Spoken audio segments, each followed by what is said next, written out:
Okay.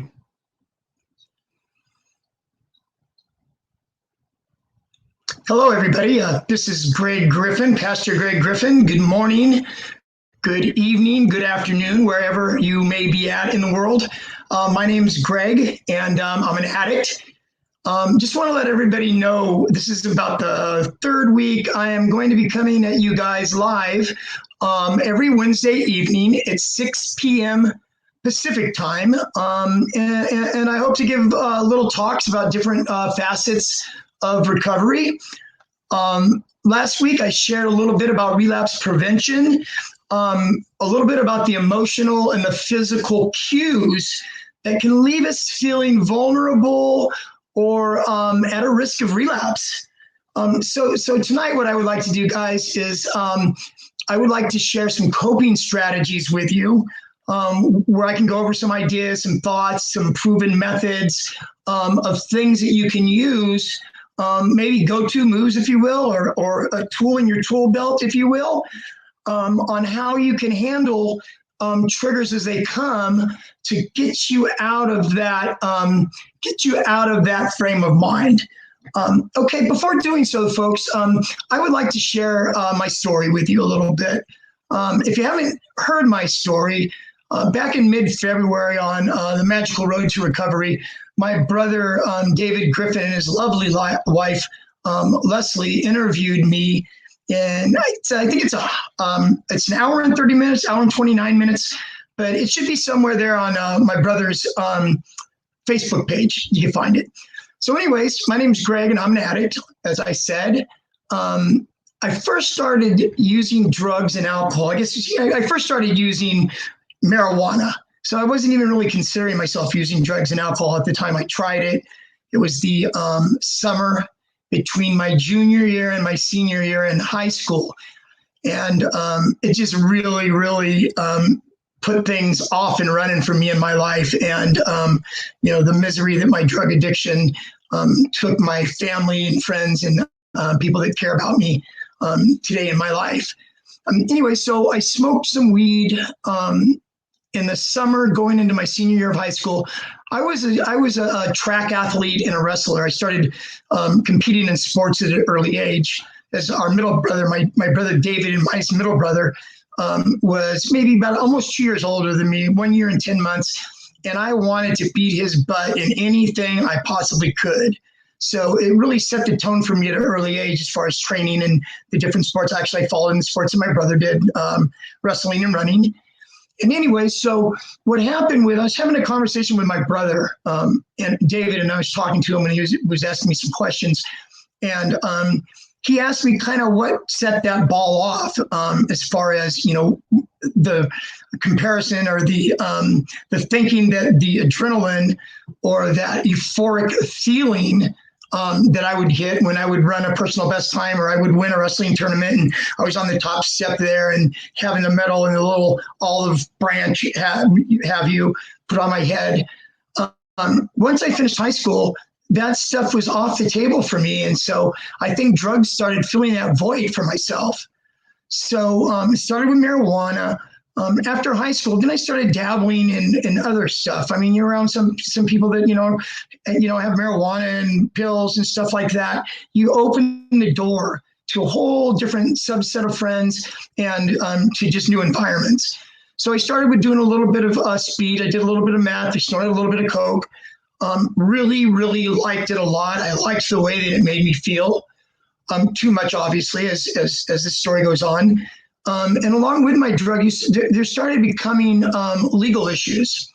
So it started out, you get in trouble, you get put on probation for a year, then got into a little bit more trouble, and 6 months in the county jail and a year in the county jail. So anyways, the ante started going up as I got older and I started using more and more. I ended up going to Nevada in 1984, the state of Nevada, and I ended up over a weekend writing a series of checks that weren't my checkbook. It wasn't my checkbook. They weren't my checks, but I wrote a series of checks over a drunken 2-day weekend. There are 8 checks to be exact. And what ended up happening, what I did was I was a clever addict, or so I thought. I wrote a check because I couldn't cash me the cashier's cage. we'd already kind of burned that thing out. So the genius that I am, I wrote a check to check into a suite at Caesar's Palace for 4 nights, wrote the check, $200 a night, $800 for 4 nights. That evening, I'd go down at 3 a.m. I have an emergency in my family. Hopefully, I'm not like cluing people in how to be a better criminal. That is not my intent. So we check out and I get the $600 cash back. So anyways, as it had it, of course, I was drinking, gambling, and before I know it, the gig was up. Security surrounded me, arrested me. I went to Minden County Jail right outside of Lake Tahoe. And I did not know the seriousness or how much trouble I was in at the time. So anyways, once all the smoke cleared and I had these 8 checks, I met with, the public defender and all that. And I had an arraignment of my court date and stuff. And the public defender said, well, Greg, he says, they're offering to see if you'll plead guilty to 1 check. The thing is in the state of Nevada, each check that I wrote over that weekend, each check carried 1 to 10 years in the state penitentiary in Nevada. I pleaded guilty to 1 check and they ended up getting 5 years in the penitentiary. And that is really kind of the beginning of my criminal life there. You go in today's world, I work right now. I work in the drug and alcohol field. I have for the last 21 years. I'll get into that a little bit in a minute.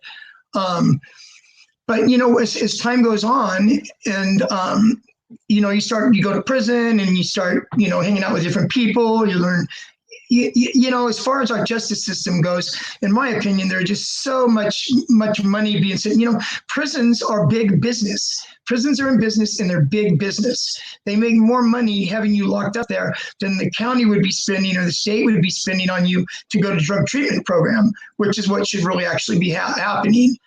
So anyways, did that prison time, came back to California. I went into a drug program, stayed there 6 months. My brother David helped me get in from prison. Stayed there 6 months. I thought that I had a grip on things, but I didn't. So anyways, I got out of the program, had to go back and report to Nevada from the parole that I had. And when I went up there, never reported, and things just really got off and running. Living in Las Vegas, I loved it. I loved the action. I liked the excitement. Like I said earlier, I'm an adrenaline guy. And so everything, it was just perfect for me. So after a year and a half up in Nevada, a friend of mine who was a heroin addict, didn't really know too much about heroin or heroin addicts at the time, was introduced to heroin. And when I tried it for the first time, I could take it or leave it. It made me itchy. I remember it made me really itchy. And I threw up a lot too. And for some reason, I guess I liked the high or the feeling that the itchiness and the throwing up didn't bother me so much. Anyways, I dabbled with that for a couple months. And then before I know it, I was hanging out with my buddy that was the heroin addict and was with him for a period of about a week. And it didn't take me but a week before I got a heroin habit, which was the beginning of really my downward spiral in my life.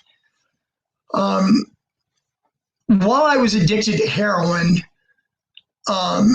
being a heroin addict is hard work. Where I work at today in a substance abuse program that I've worked in for 21 years, I have clients that come in and, heroin is still a pretty popular. Oxycontins, we call them oxys or roxycodones, heroin are still a really, really rampant drug of choice around here. And the sad thing about it is I don't know if folks are aware or not or have been following what's been going on with opiates and heroin in the world. But now they are actually taking the heroin and they're cutting it with bits of fentanyl in it to make it stronger, to get people hooked. And what's happening is a lot of folks are overdosing and dying behind it.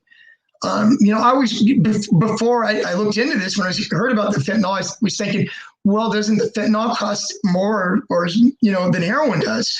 So come to find out, I looked into it a little bit, and what happened is the cartels down in Mexico, one of the head of the cartels hired this chemist to train a couple of cartel buddies that was into a little bit of that kind of stuff, how to cook up and make fentanyl. So they trained these guys how to cook up and make fentanyl. And so what they were doing was that's how they had access to the fentanyl that they started cutting the heroin with. So anyways, that's what's going on now. But anyways, I was talking about being a heroin addict is hard work. Let me explain what I mean by that in my story. I was addicted to heroin from 1991 up to my birthday, which is March 7th, 1997, is the day I was hospitalized at the end of my heroin use. But from 1991 to 1997, I went to county jail for 30 days once, and then I got busted for some paraphernalia in Las Vegas, went to jail for 14 days. So between that 30 and 14 days, it was really crazy because I had to kick. I had to, I was dope sick, kick. I had to kick in county jail. It takes 3 or 4 days. You're really sick to your stomach, crawled in the fetal position, just, throwing up, diarrhea, it's not a good thing. So anyways, after I was in county jail for 30 days, first thing I would do is I go look up the dope man, I cop heroin, and boom, I'd be off and running again.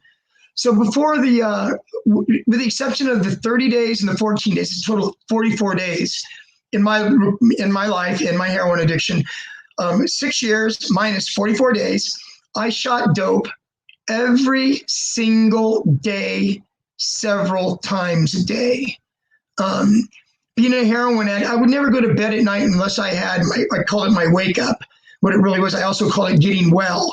Because when you wake up in the morning after sleeping in the night, you wake up dope sick. And the only thing that's going to get you better is some heroin.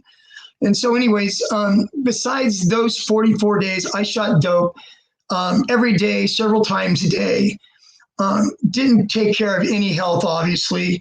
I'm talking a minute about my hospitalization and what my health was like and what it was like for me in my life back then. Anyway, so I tell the opiate addicts and heroin addicts that are currently in the program that I work in, I would tell them, if you could put in half of the amount of energy and focus on your recovery right now, 50%, you're going to make it. You go a long ways. Because being a heroin addict, it was just, as I said, every day, several times a day. So it was really, really hard. You really, really had to work hard at being a junkie, as funny as that might sound. So anyways, I went into the hospital in 1997. I want to give you guys a little bit of a backstory tonight. Told my story a couple months ago. I told you, I already directed you to where it could go, but I was just talking to my brother earlier. And, this might be your very, very first time meeting me, my very first time meeting you. Hope this becomes a relationship to where you can tune in every Wednesday night, 6 p.m. Pacific time. And hopefully I can give you a little bit of hope. I told my brother David and his lovely wife, Leslie, last Thanksgiving, they were over our house. My mom passed away almost a year ago, a couple more days, it'll be a year ago. And they were talking about, about the church and about, there's people out there that do need some help, that need some hope as far as, getting clean and sober and all that. And when they asked me to do it, it just really, really got my juices flowing. My brother was telling me, Greg, we have clients, we have people that are members in our church and stuff from all around the world, and I just thought it was a really, really cool thing. And so that's why I'm here talking to you right now, sharing my story with you. So anyways, I went into the hospital. I remember I had really bad pain in my chest. I thought it was my heart. Didn't go to the hospital for several days because I didn't want to go there and be dope sick. Not really realizing at the time with the medical condition I had, they were going to stabilize me. And they put me on methadone is what I was on when I was hospitalized. Anyways, and I was in the hospital for 2 months. My left lung was full of fluid. And during just the antibiotics and stuff they gave me in the hospital, didn't totally get rid of it. So they had to go in and they had to do surgery on me. They went in, they drained my lung. They had to go in. I remember I was reading the medical paperwork a few months back. I still have all the medical paperwork that I had. And it was describing the surgery. We had to go in and there was a fibrous peel on the inner lining of my lung that had trapped on the inside of my lung a cottage cheesy-like substance. I mean, isn't that enough to make you sick? So anyways, I went through that. surgery, and thank God, I have a family that loves me, mom and dad, that loved me and cared about me, that made the transition from when I was hospitalized to being able to have a bridge to where I could go back home here to California and get better. And so anyways, that's what I ended up doing is I ended up flying home. They had to wait a couple of days to fly me home after my surgery because of the surgery that I had in my lungs and the pressurized, thing about in an airplane that, there's a certain amount of pressure and there's certain conditions that you can't fly under. And so anyways, went to the hospital, left the hospital. My mom and dad had paid for a plane ticket for me to fly from the hospital in Las Vegas to the airport in Oakland. And so they bought me not a round trip, one-way ticket. I didn't know that my brother was going to be there waiting for me at the airport, but he was when I got there. My brother was there. And they wheeled me in a wheelchair and got on the plane and I flew home. When I got home, when I was released from the hospital, guys, I weighed 124 pounds. That's was, lucky to be alive then, and I thank God and I thank my family and thank my parents for, giving me another chance to be able to, get my life together. Anyways, once I got home, my mom strategically placed this flyer that came in the mail maybe a couple months after I got home. It said "Celebrate Recovery" on it. So she set it on the table there and sat for, a month and a half, 2 months. And then now it's September. This is November 4th. I still remember vividly the date of it. And so towards the end of October, I told my mom, I said, Mom, I see that flyer there. I would like to go, check that out. I just needed something outside of myself, something I could find hope in, something that I could find peace in, here I was, this, 37-year-old, unemployed, 124 pounds, trying to get my strength and my weight back and to get healthy again. And all this time that I'm back home, I'm thinking I'm coming back home to get my strength back, get back on my feet so I can go back up to Las Vegas again and hang out, start shooting dope again. Can you imagine that? 124 pounds. So anyways, thank God that, my mom put that there and that she came with me originally to go to Celebrate Recovery. And, it was a wonderful thing. When Mom came for the first time with me, she was going to support me in getting my help. And little did she know she was going to get her own help too. They had groups that obviously I was in the chemical dependency group. They had a sex addiction group. They had a codependency group, which my mom went to the codependency group. And so anyways, we did that. And so I started getting better. I started building my faith in God and started finding a purpose in life. So, it was a wonder. It was a good decision to do that. And as I got better and as my mom, she started making friends at the church and, I met a lot of friends at the church and, it's a really, really, it was a really, really positive thing. In a minute when I share tonight, guys, when I share a little bit about, relapse prevention and coping strategies and stuff, I'm going to go into some coping strategies. There's a lot of talk like call a friend or call your sponsors in 12-step meetings. I'm going to go into a little more detail of that when I talk about 12-step meetings. I talk about 12-step involvement and fellowship. I'll touch on that because early on, whenever I started going to this Celebrate Recovery, I remember really very, very well the gentleman that ran Celebrate Recovery. He was a Celebrate Recovery pastor, and his name was John Nielsen.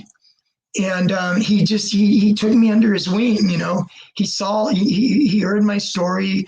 He saw me during my transition. I was far from well when I started going. I mean, heck, I'd only been home 5 months when I started going. And so anyways, thank God that he put him in my life. And he told me early on, he shared with me, he says, what, Greg? He says, it's really not that difficult, Greg. He says, you need to change playgrounds and playmates. And, that really resonated with me. I need to change playgrounds and playmates, it made sense. No more hanging out, guys, with the old friends who's going to pull you down, right? Any of the old friends that you have in your phone still, You need to delete them, get rid of them. They're not going to do anything but bring you down. So anyways, it was a great message for me. And so after I was home, a year and a half, 2 years, and I wasn't going to go back to Las Vegas and start shooting dope again. Go figure that, right? I had to decide what I wanted to do with my life, what I wanted to do for a living. I was only 38, 39 years old at this time. So thank God, once again, mom and dad, helped me out, paid my way to school so I can get a career. And in 2000, I was certified as a drug and alcohol counselor. Started an internship in 1999 at the program that I currently work in. I've now worked there for 21 years. So God's been good to me in that respect. Okay, guys. So that's a little bit about my story. Well, but before I end my story for tonight, I just want to share because this has really, really, really been on my heart a lot lately. In 9 more days, my mom, who I've just talked to you about going to celebrate recovery with, and we shared a lot through that program, and it opened her eyes, to codependency and stuff, and it really opened my eyes too, to a lot of things, and 9 days. She died May 29th of last year. And now my dad, my father, he's, we didn't know if he would make it a year, and here at 9 more days, it'll be a year that he's made it. My mom and dad celebrated. My mom and dad's wedding anniversary is May 10th. And before my mom died, 19 days before my mom died last year, my mom and dad, she was in the hospital, but my dad was there. They got to celebrate their 65th wedding anniversary then, with each other. So that was nice. But anyways, my mom was really sick, and her 1-year anniversary of passing away is coming up. And I just really, really remember my mom's last month on Earth here. She got rushed to the hospital in an ambulance. This was probably 3 weeks, a couple weeks, maybe 3 weeks before she passed, early May. Me and my sister had to call an ambulance, and they came and picked her up at home and brought her to the hospital. And while she was in the ambulance, she had a heart attack. And when she was being wheeled into emergency, my sister was in the ambulance with my mom. And she had 2 more heart attacks. And the doctor told my sister at that point in time, he said, if there's family or friends, you need to notify him now, because, mom was on her way out. Come to find out, my mom was a battler. She battled through a lot of stuff her last year in life. But anyway, she came back through and came back to about 2 days after these heart attacks. And I got to tell mom then at that point in time, I said, Mom, I said, I got to really experience what it felt like to lose you, because we thought that we had lost you. And I told her, I said, from this day forward, Mom, you are now my bonus mom. And so what that meant to me was I got to love on her. I got to love on her hard.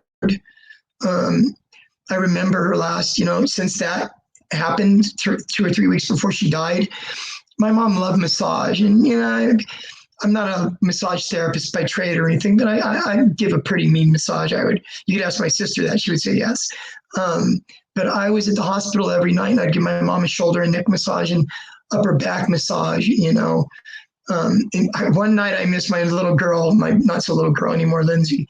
She graduated, I don't know, maybe a week or two before my mom passed. And so I didn't end up going to the hospital that night. And my sister was sure to remind me that next morning, Mom was wondering where you're at, because she wanted her massage. And so it was touching. Anyways, guys, that's my little bit of my story. Okay, so now I want to go into, let me see here. Now I want to go into relapse prevention. We're talking about relapse prevention. Last week I shared some triggers and stuff with you about what a trigger is and coping strategies. Let me give you a definition of a couple definitions of a relapse.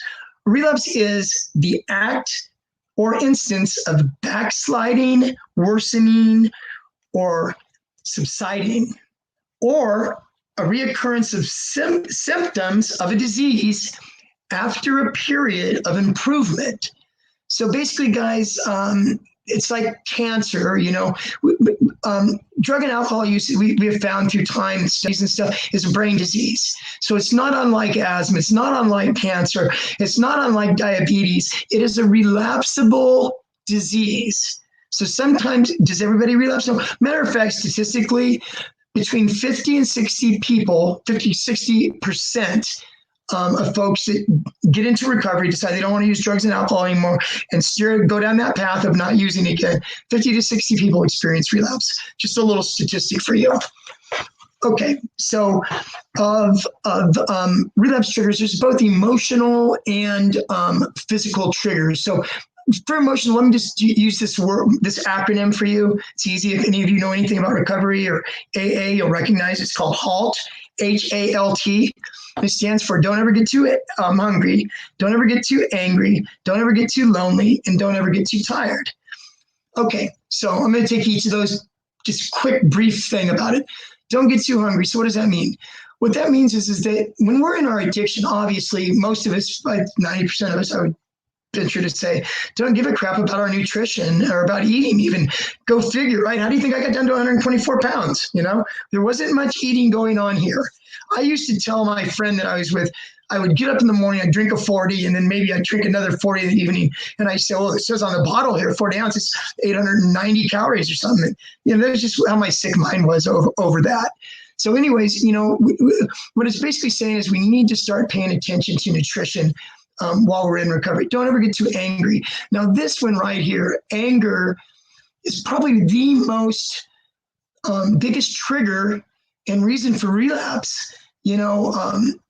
Angry is just, it's just, there could be healthy anger, and then there could be inappropriate anger. And what that is, healthy anger is learning how to walk through it and work with that. They come in various forms. You could either see a therapist, one-on-one therapist life, and be able to process some of that stuff.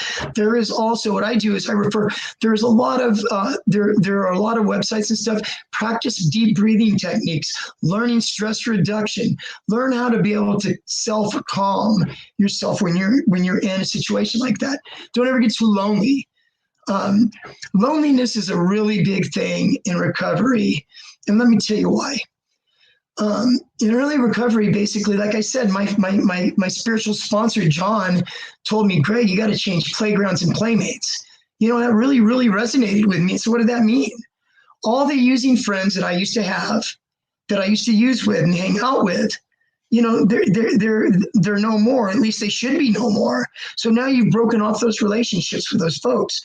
So anyways, and then on the other side of that coin, you have your friends that you had before you started using drugs and alcohol. And you have family too that you had during the time you're using and not during the time that you're using. And so you think you're going to go back to your friends before your addiction, but only to come and find out that they're not ready to take you back right now. Just because I decided to get clean and sober doesn't mean the world is going to change and adapt to my needs. I hurt a lot of people in my addiction.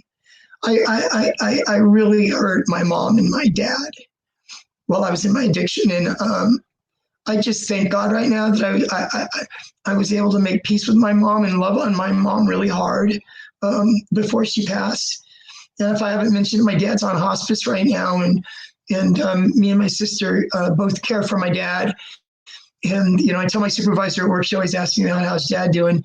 And I just always, I'm just loving him up. I'm just going to love on my dad. My dad was not a very emotional guy. Maybe anger was his emotion, or being through or tired with things. His mode of babysitting us when we were little kids, especially me, I remember very well. Mom would leave.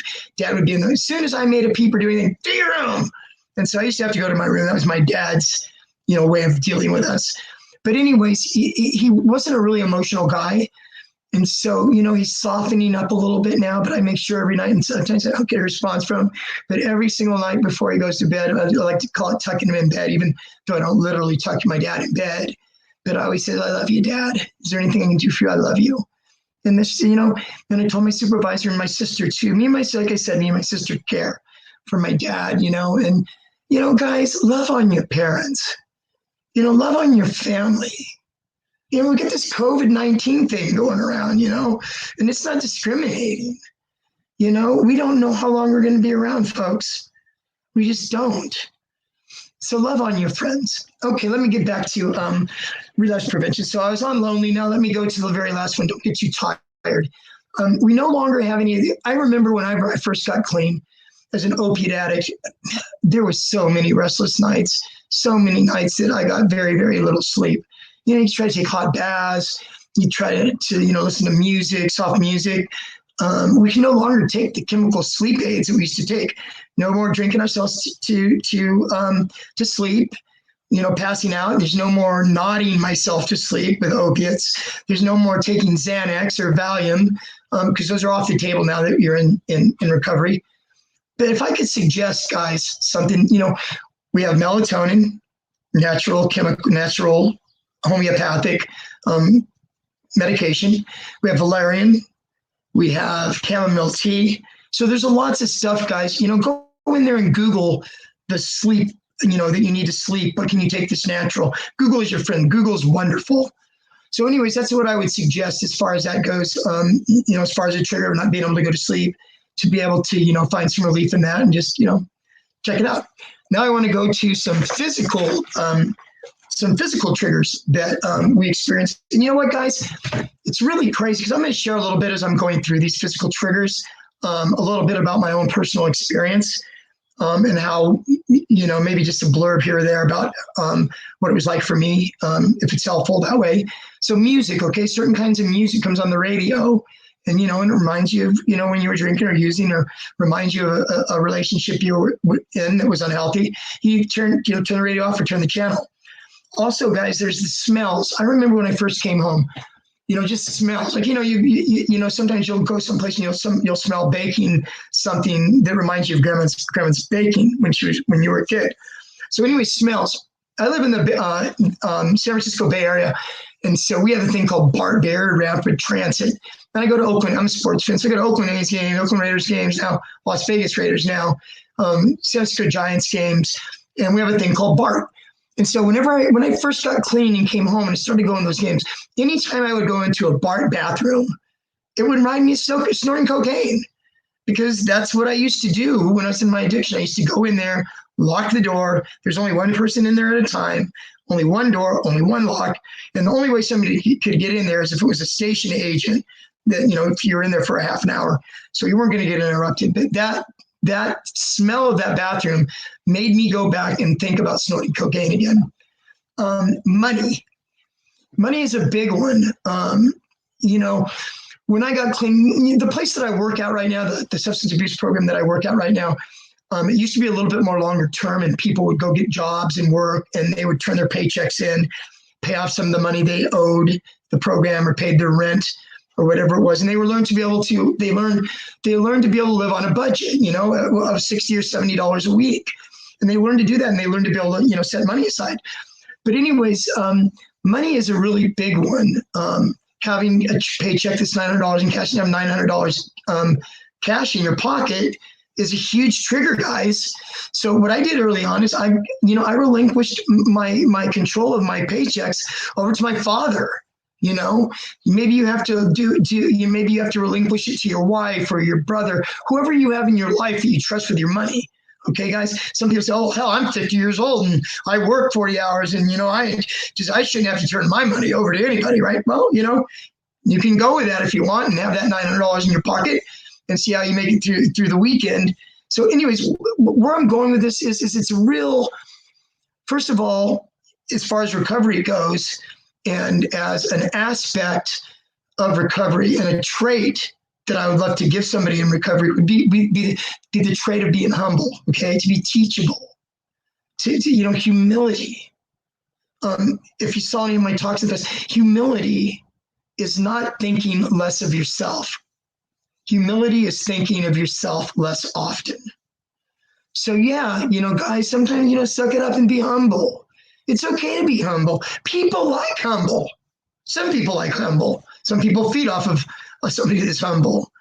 But being humble is a good place to be, guys, in early recovery. Obviously, our way didn't work, guys. Our way didn't work. Let's be open and try something different. Okay, then how about this? Go into the grocery store, especially for us alcoholics out there, right? You know, Jesus Christ, when you go there and they have this section that's usually off in the corner, and they usually have the big things, big bottles of, you know, tequila and all the top shelf liquor they have stacked up, right? So nowadays they have in the front of the liquor store in cases and stuff so people don't rip it off. But anyways, it's like, how do you think that feels to an alcoholic? You go, how do you think it would feel? Crack cocaine on aisle 3, you know, methamphetamine, aisle 5. You know, every time that an alcoholic goes to the grocery store, especially new in recovery, it can be a tough thing. So what do? You know, bring a friend. You know, bring somebody, bring a sponsor, bring a friend that's supportive of your recovery. You know, talk about those feelings after they come up and process those feelings after they come up.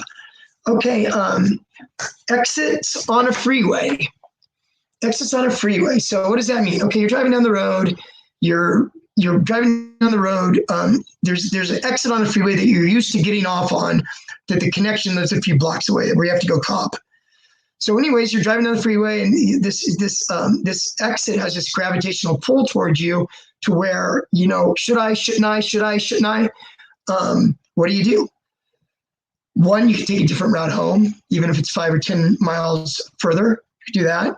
If it's really, really a strong urge, call a friend or call your sponsor 5 minutes before you get to that freeway exit, and talk your way through it. One last physical trigger is, and this was really, really a trip, because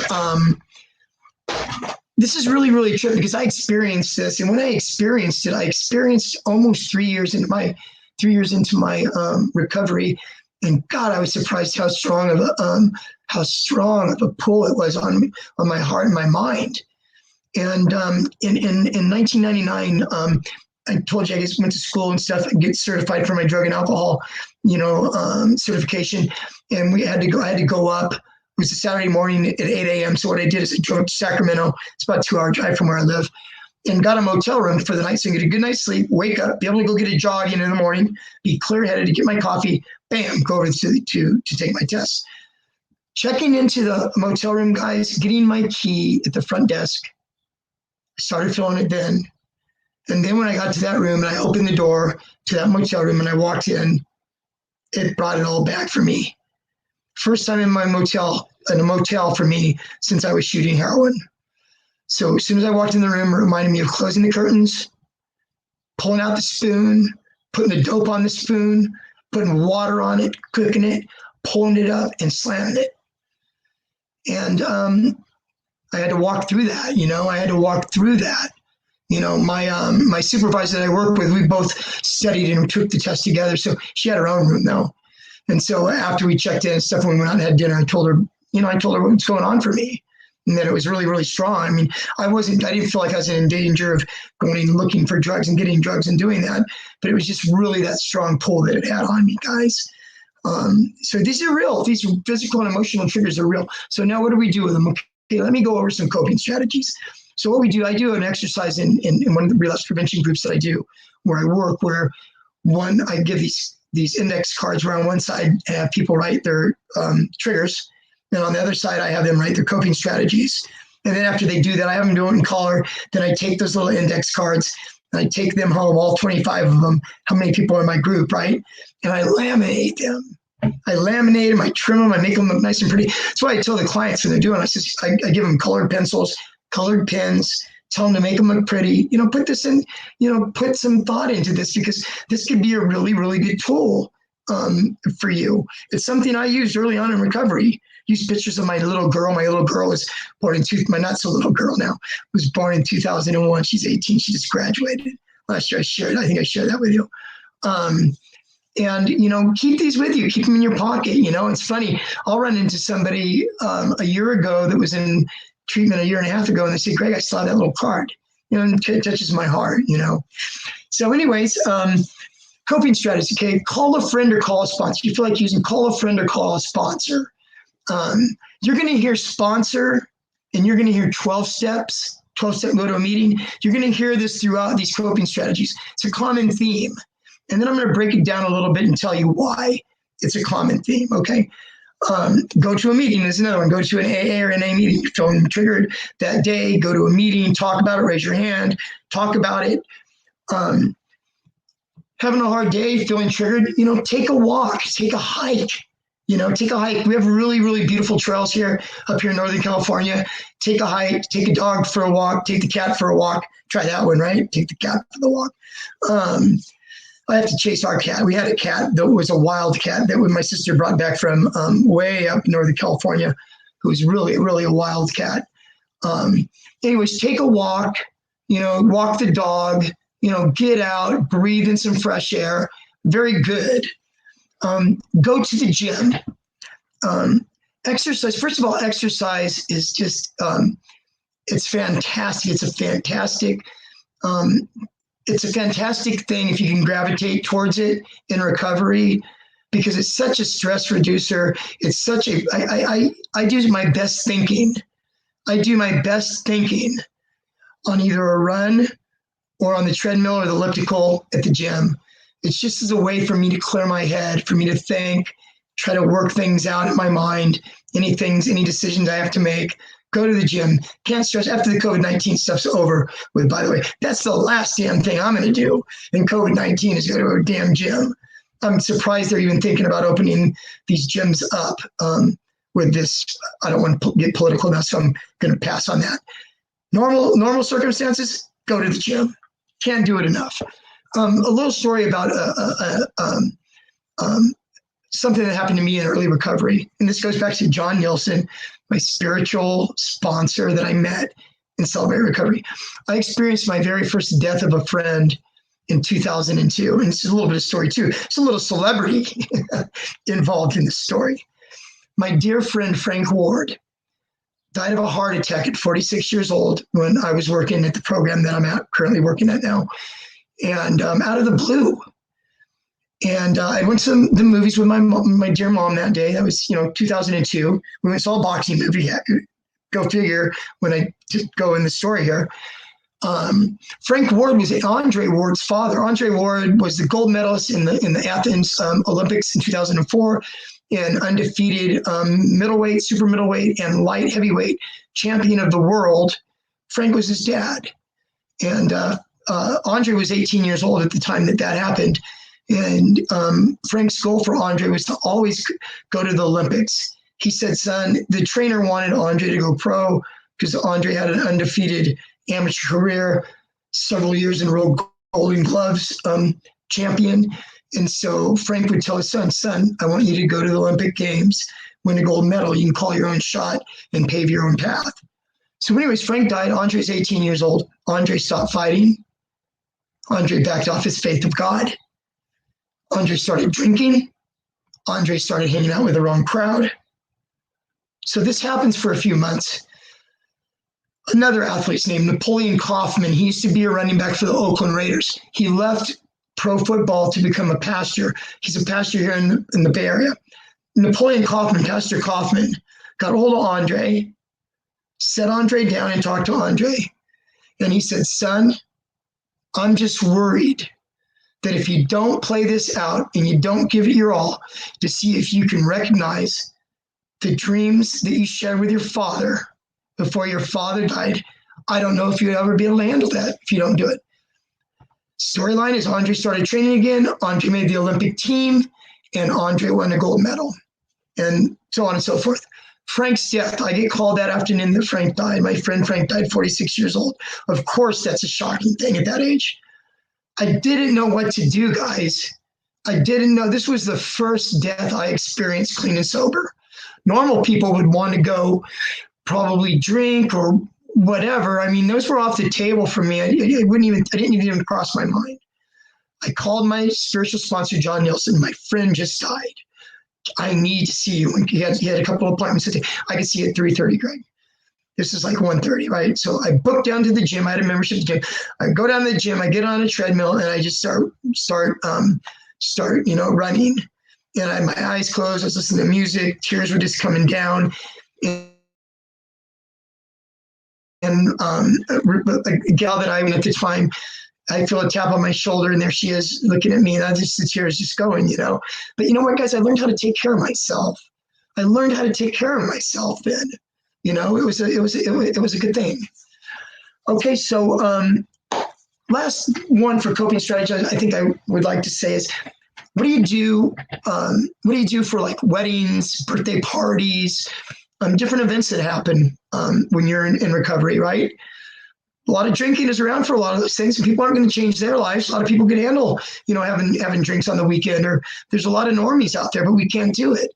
You know, going into it, you know, take a friend or take your sponsor, number one. If you feel shaky, you know, bring support with you there. You know, it's actually admirable nowadays to have people, having somebody that, you know, drinking a Perrier or a bottle of Crystal Geyser or a Diet Coke or whatever to get through that event, to be able to make you feel comfortable, makes you feel more comfortable. Or, you know, have a plan that you can leave. You know, give yourself permission to leave, guys. If you feel a tug and you feel uncomfortable about something, this is your life. You've worked hard on your recovery. You know, you've looked at these things. You looked at relapse prevention. You've went through a treatment program, or you live, you know, a really strong 12-step program. You're a sponsee, or you're sponsoring people now, whatever the case may be. You know, it's okay to give yourself permission to leave if you feel uncomfortable. Okay, guys. So also, I just want to also share with you the as far, you know, we talked about anger, and we talked about different feelings, and we've talked about stress. You know, these things are products of life. You know, we all got cell phones. We live in a very fast communication world where people can get a hold of us. We're pulled this way, we're pulled that way. You know, as far as exercising and stuff, because there's also Google is your friend. You know, there is a couple places that I know of that mindful.org. There's a couple different places, you know, Google mindfulness, breathing techniques, different places. They're free, guys. Go in there and learn, you know, breathing techniques. I went to mindful.org today, and right when you go in there, they have a little button. It's a 5-minute relaxation meditation button, and you sit down, get yourself grounded, relax, and hit the button, and it will walk you through 5 minutes of, you know, just stress reduction, meditation. You know, it's really good. Okay, I told you. Wrapping up the end of the night, I want to talk a little bit about 12-step meetings and about sponsors and what that means, and why do I mention it so much. Like I told you, my spiritual sponsor says, Craig, you got to change playgrounds and playmates. You know what, guys and gals, that's easier said than done. You know, making a whole new support network. And when the 12-step programs of NA and AA are a lifestyle. The steps it's a lifestyle program. It is a replacement of friends and acquaintances, or wherever a relationship brings you. You know, you go to a meeting. You know, what I recommend first for anybody that's new in recovery, that's just finishing treatment, or hasn't been to treatment, or wants to stop using, and doesn't have to go to treatment to stop using, but could stop using with the fellowship of AA and NA. If I could give you one trait, one quality, if I could give you one tool, one resource for your recovery tool belt, I would give you the gift of AA and NA. Why is that? You meet people, you start community building, guys. You get a sponsor. How do you get a sponsor? You go to a meeting, you raise your hand, say, I'm brand new. I'm new at this, and I need a sponsor. And somebody will come up to you after the meeting and talk to you. Or sometimes they have sponsorship meetings where the meeting will start out, and the secretary will say, it's a sponsorship meeting, and they'll have the people that are in recovery raise their hands that are able to sponsor. Men for men, women for women will raise their hands on who they get sponsored, and you go up and you talk to them afterward. Why is it important? First of all, the first couple of weeks of early recovery, it's a lot of emotions. You know, you need somebody to maybe call and talk to help you get through these tough times. You know, a good sponsor will take you and put you under their wing, and they will introduce you around to all their friends. Look for somebody that's got a couple, 2, 3, 4, 5 years of recovery under the belt. Somebody that's currently working the steps themselves that can explain the steps to you. I'll have another talk here down the road on the 12 steps of Narcotics Anonymous or Alcoholics Anonymous, and I'll break them down for you in a way that that you can relate to, or direct you in a place that you can learn more about those steps. They'll put you under the ring. They'll introduce you around to the people they know. Now you're building a network. What I really recommend is the beauty about NA and AA is after a meeting, there's lots of stuff that happens outside of the meeting. There's lots of stuff that happens outside of actually working the 12 steps. Fellowship is wonderful for them where you're making these new connections. You go out for dessert after AA is 1 hour, NA is an hour and a half. Go to an NA meeting, starts at 7:30, you're done by 9. People go out and have dessert around the corner at the coffee shop afterwards. You're sitting at a table with these guys. You see this one guy over here. This one guy has been, he owns his own glass company. This guy over here works at Starbucks. This person over here is a lawyer. Addiction does not discriminate, guys and gals. It doesn't discriminate. We come from all walks of life. And you sit there and you ask the guy, you ask the guy that works at Starbucks that's got 7 years clean, what was it like your first couple of weeks in recovery? How was it? How did you sleep? How did you work? What did you do on your step 4? Do you remember how to kind of give me some suggestions about doing step 4? And so you get to pick these guys' brains and stuff, guys, and it's a beautiful thing. It's a wonderful thing. Also to mention that they have in 12-step meetings and stuff, they have clean and sober softball leagues. They have clean and sober dances. They have bowling leagues. They have all kinds of fun stuff, guys. So anyways, I would love for you to try going to a 12-step meeting, and I would love for you to share it with me down the road at another talk that I give. You can write stuff in the comments. I would really appreciate it. There's a comment here in the comments section. I'm going to read it real quick. This is wonderful. I love that. I really, really appreciate that. It's sent by unknown, but I really, really appreciate. That comment. Okay, guys. I guess I will end tonight's meeting now. Thank you so much. If you stayed and you've listened to this, if you've listened to my talk tonight at all, I really, really, truly, I really hope that it was helpful for you. Like I said, I will be here Wednesday, 6 p.m. Pacific time, guys, every week. Okay. I would love to see you come back, and take care until next week, guys. God bless.